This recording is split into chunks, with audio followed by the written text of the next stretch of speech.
Good morning, good morning. This is Sister Rita. I am getting ready to have breakfast, and I have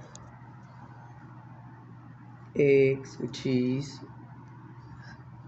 sausage, and bacon, orange juice, and coffee. This is what I normally have on a daily basis.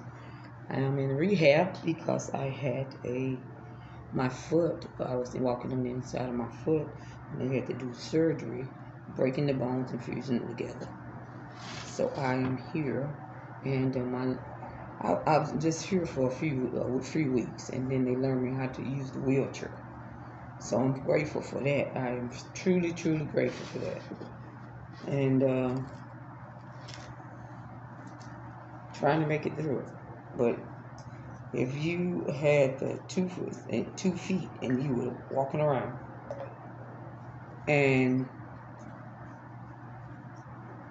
you move around gracefully, once you get on the one, it's it was very hard in the beginning trying to learn how to get in the bath, use the bathroom.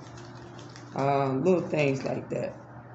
They had to be trained. I had to go through physical therapy in order to make that happen.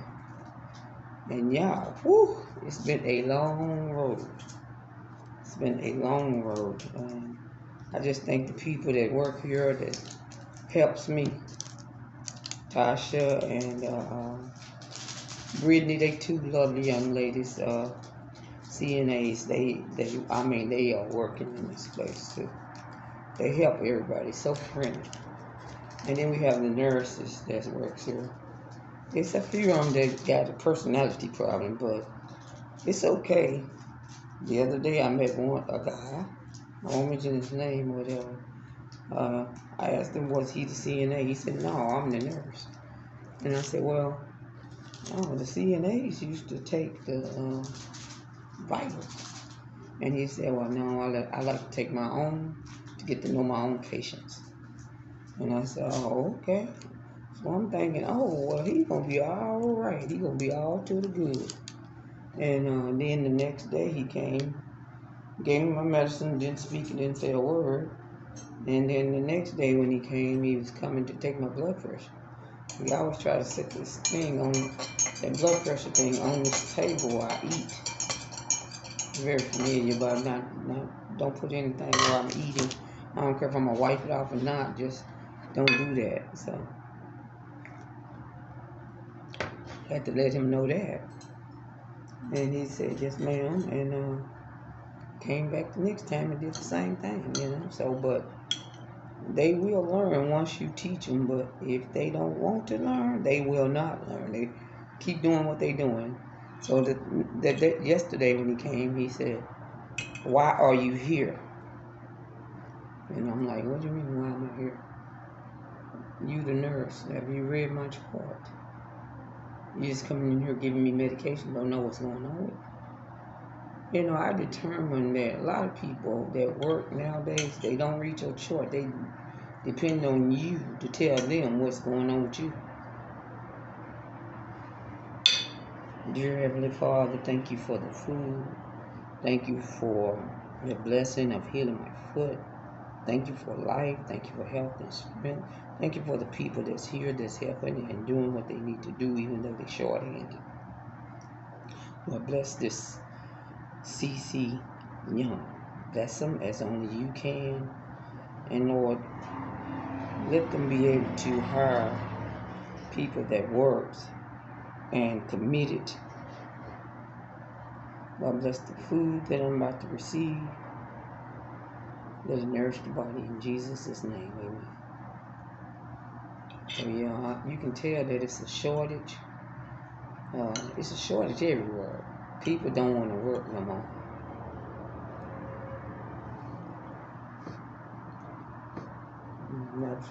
That's an egg. Now I'm going to take a piece of bacon. But you have to understand that in order for anything to be successful, You have to put your all in it. And you have to commit to it. And a lot of times right now, since March 2020, the shutdown, people are not wanting to commit anymore. They don't want to do that. That's something that they don't want to do. So we gotta stay prayed up and not lose our cool when people not able to do things for us. Because a lot of times they doing it under distress and they trying to hurry up and do it and they stressed out. Every time you ask them for something, they run around. Okay, the CNAs, the people who help us, are very, very good. Like I said, it's some of the nurses will take their time, give you medications, or to take a certain medication before breakfast. I do. If not, you're going to have a bad situation because my food and my supplement do not absorb in my body. I'm deficient in all kinds of minerals, so I take a medication that helps with that. And it's okay. Now I'm just ready to cook a good meal at my house and be with my grandkids. Even grandkids.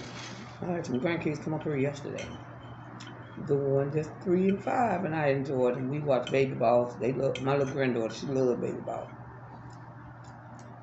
Next time they come back, we're gonna let Z watch what he want to watch. Y'all see my little grandson that be on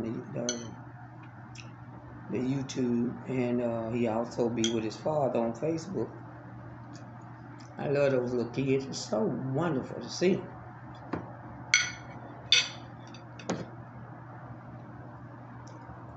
Now, if you have a job in the medical profession and you're tired of doing what you was doing, stop. Because don't stop working. Stop. Go to Romans chapter 12. I beseech you, brethren, by the mercies of God, that you present yourself a living sacrifice, holy and acceptable to God, which is your reasonable service. And do not be conformed to this world, but be transformed by the renewing of your mind. So every day, I worked on the job for almost 40 years. And I worked 48 years of my life. But make sure when you go to work, you say a little prayer. And then you say, I'm going to commit myself to this today. It requires commitment and you putting your all into it. And I woke up every morning, did my prayer, read my scripture, and prayed, my shower, and went on to my job. And I acted like every day that was a brand new job. I didn't think about what the lady or man or whoever it was that tried to tell me off or this and that and the other. Because it was a high stressful job. And if you stick in the stress, you have stress too long, it's going to make you sick. Your body is going to start deteriorating. You ain't going to know what's going on. You're going to be going to the doctor, messed up stomach, messed up mind. This job was very stressful. And I ignored things for a long, long time. So if you're going through and you ain't got a job, and you say, man, I do not like this job. So I do not like my location. But your profession has been met. Number one, you take an inventory. I like the salary. I like the people. I don't like the stress. I don't like the rushing. And I don't like being talked about. Let me give you a clue. Everywhere you go, you're going to be talked about.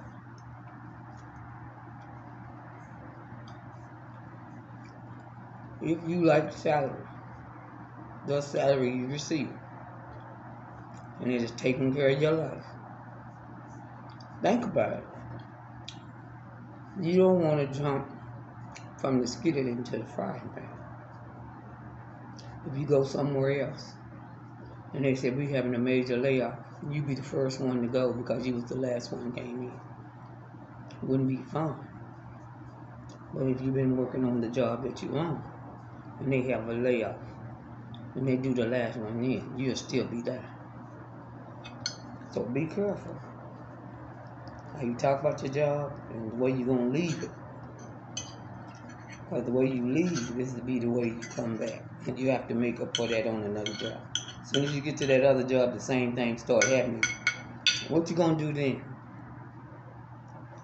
You know what I'm saying? These people. And every time you go to a job, take an inventory of it. Write down your likes and your dislikes. Make a diary. Because when you go to the next job, go look at the diary and see if you both wrote those same things. The only one that's going to the job with you is you. So you probably have to really think about what you're doing. Either change some things about yourself or act like it's a new job every day. This is coffee, y'all.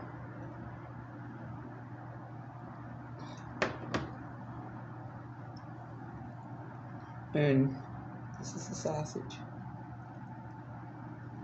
I really like the oil and the bacon. Today they kind of beat my eggs up. Did something wrong. I don't know what. The cheese wasn't on the egg. It was on outside the egg. But it doesn't matter. I'm going to try to smile and live through it. And my therapist, 2 of them, they come in a row. I be so tired when they leave. They showed me how to do the setup, how to be able to transform into a car, because this is my reality in this wheelchair for 6 months. Yeah, this is my reality.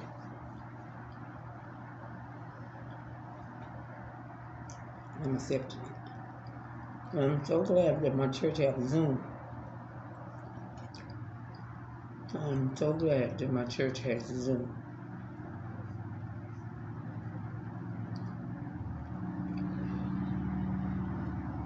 So I could listen to the church. Last night we had church. On first Wednesday we have a service at the church.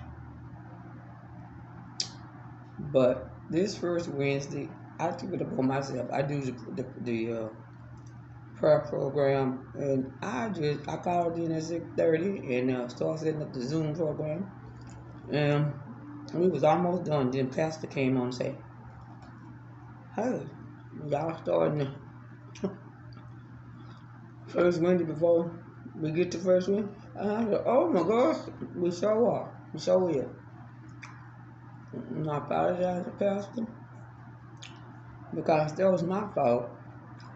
And it was quite a few people on there, and the prayer list wasn't that long. But we left from the prayer service and went on into the service that we was having. Minister Phillip preached last night, and it was awesome. Y'all, I was so tired. So tired. I got this on here. Let me put this up for me. But I was so tired. And I was sitting there because I had been up all night. Sometimes I stay up all night. We had a bad thunderstorm morning. And not one, a bad thunderstorm. But outside as hell the day before yesterday. And it was terrible. But anyway, Minister Phillips said his text was, we need to watch our mouths. And he used James 3:1-6, a reference scripture of 12, Matthew 12:33-7, if you want to go check it out. He preached about it. He said we need to watch our tongues and what we say to people. Because we don't. This is one thing that man cannot control, the tongue. We gossip, he said. We talk about people behind their back. We kill them. We murder them. Which is terrible. And I don't disagree with it. Yeah, we need to watch our tongue. And they are very terrible. It said, not many of you should presume to be teachers, my brothers, because you know that we who teach will be judged more strictly. So a lot of times when you teach, and I don't care what you're teaching, you're being judged severely. And more strictly, like they're going to watch your lives as what you're doing, especially if you're doing it for God. And number 2 says, we all stumble in the way, in many ways. If anyone is never at fault in what he say, he is perfect man, able to keep himself whole body in check. Now, we all know that there's no perfect man on earth, because Jesus was the only one that was perfect. And when we reach our perfect state and we've met our destination, and we did what God called us to do, we go home for rest with God. I mean, you're not on earth anymore. And 4, or take ship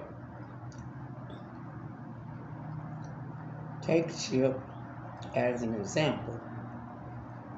Although they are forlorn and are driven by strong winds, they are steered by a very small rotor, wherever the pilot wants to go. Take control of your ship.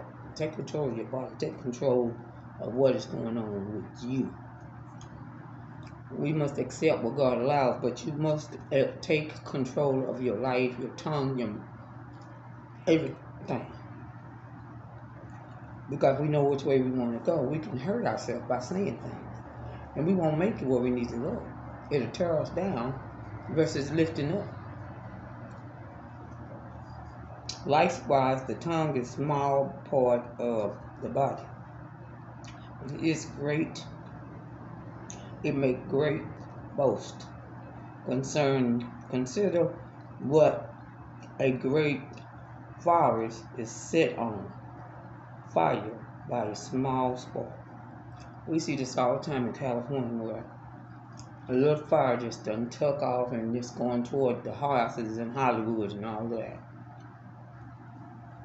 A small fire can take over everything and burn it all down. The tongue can do the same thing. We have to be careful the way we talk about people, the way we do things, the way we carry ourselves. We have to be really extremely careful for that.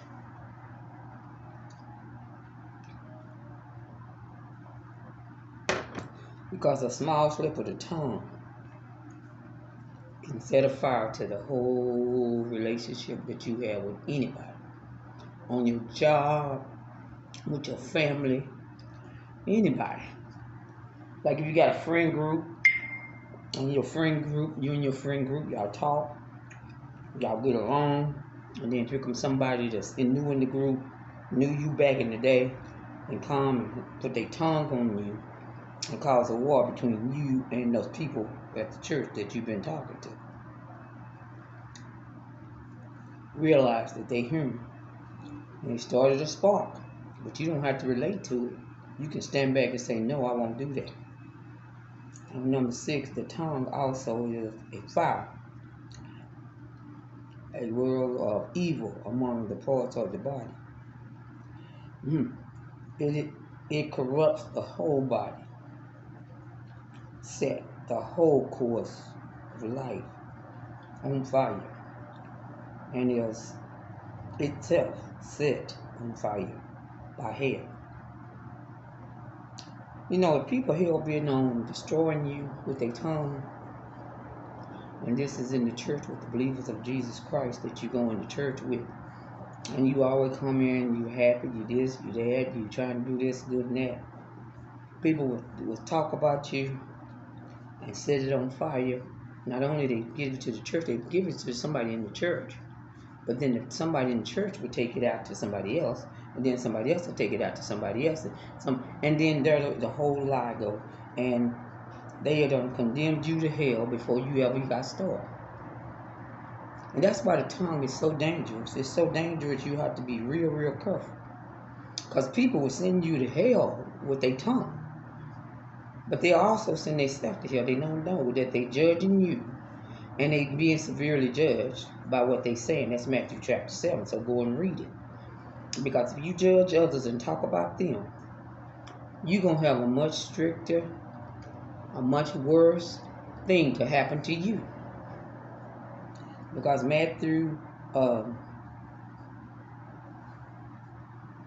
chapter 7 say, judge not, because whatever you judging on somebody else can be added to you, and it'll be severe. So be careful with judging people. And also, the word of the day, watch your tongue. Watch how you destroy your relationships with your tongue. Have you ever killed somebody with your tongue? Have you ever just put a bad word out on somebody that you didn't even know, but you heard something about it? Watch your tongue. Stop murdering and killing folks. And you say, I'm not a murderer.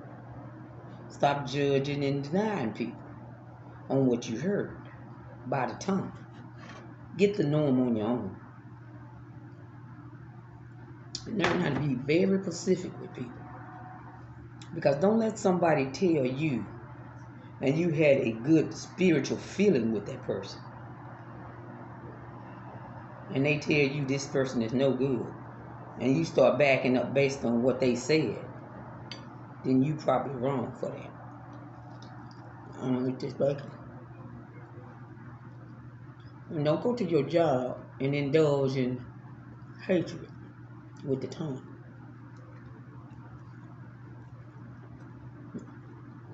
Maybe a manager there that nobody likes, and you may have been just coming in. You don't want to get involved in that. You here to do your job. You like it. You apply for it, and you getting the money for it. So don't do it. When you transfer to a new church and you go by letter as a Christian, don't get in that church and give it a click over here, click over there, run around talking to all these clicks, and those people turn on you. They put the tongue on you. They'll tell you all this. And have you ever met somebody that tell you everything, you just listen, and they go back and say you said it all? Be careful. The tongue is deadly, y'all. The only one who can control the tongue is God. He said that we, as a human being, mankind, cannot control the tongue.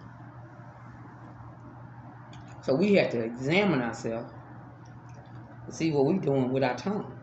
Because the tongue can greatly discourage somebody, hurt somebody, and cause them to do different things, to go other ways than the way that they was going. They was going to go over here and do this, over there and do that, They had a lot of positive things. But once somebody started spewing a little evil on things, they got out of the way. They started doing something all the way different. And the managers and the friends and the church people wanted to know what's going on. I wanted to make her a leader. Or I wanted to make him a deacon. But all of a sudden, they just start slacking up, coming in. And whenever I talk to them, they got a little bad attitude. So I actually don't know what happened. The pastor could be standing there and don't know. The first lady could not know what's going on with the situation. Because you were talking to them at first, and now you're not. Because based on the tongue. Somebody put the tongue on the pastor and first lady and other members in the church. And now you stand office. You quit everything that you was doing. Or the same thing about you. Somebody seen you come in, they know you from the past, so they told the pastor and his wife, and they told him what you used to do and watch you, this and another.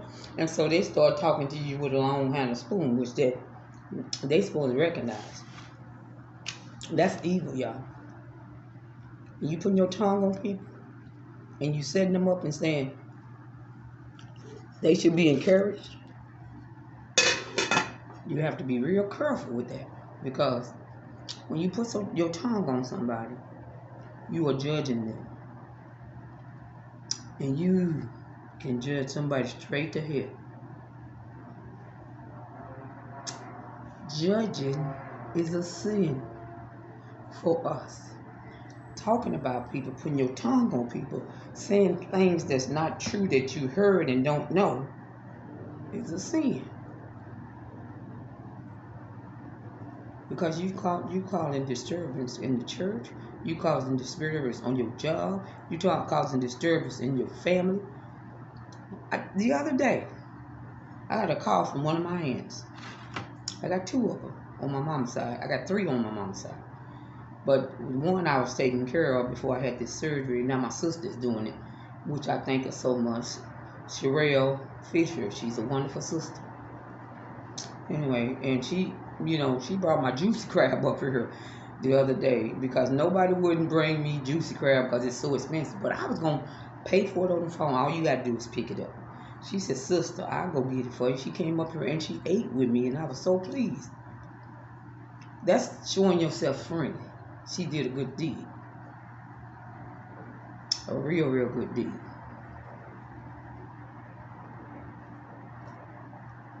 Like I said, this auntie called me and she said, "I was talking to your aunt, and she was talking about her new caregiver, which is my sister Sherelle." And I said, "I heard she was doing a good job." She said, "Yeah, she's doing a good job. She don't forgot everything that you did for her." I said, "Not necessary. She just talking about that even though I'm down, Sharon can replace me, and that's fine. We already discussed that." No, she was saying that you said this about her, you talked about her, you did this about her. I was like, you know what?